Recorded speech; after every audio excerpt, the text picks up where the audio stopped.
Radar imaging parameters, my 10 key takeaways. First, broadside illumination versus squinted or off-broadside illumination. Second, sensor motion data is slow tracking data, and the antenna pulse data is considered as fast tracking data. The third key takeaway is about angles.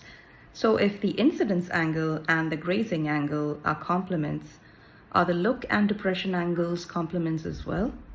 Fourth key takeaway is a brief mention about the radar antennas, parabolic versus phased array. The fifth key takeaway is about beam width. Now that is the angle between half power points. How does that relate to the antenna gain? And a curious question about why is the antenna gain in decibels. Takeaway 6 is about steering in elevation as well as azimuth.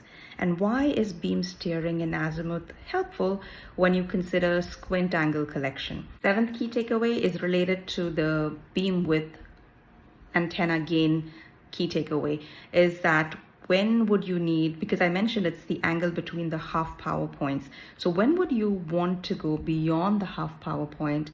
8 and 9 are also following up on the same. It's related to beam width and the radar resolution cell. So the 8th key takeaway is about the angular width and the distance. So it talks about azimuth resolution.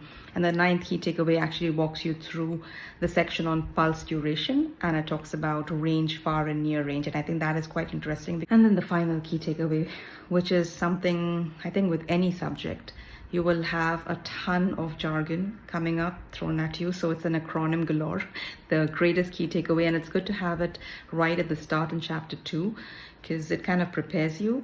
And I picked up 5, although 2 are not known, but they are kind of acronyms. Like the very first one is rest in peace. Radar imaging parameters, it's RIP.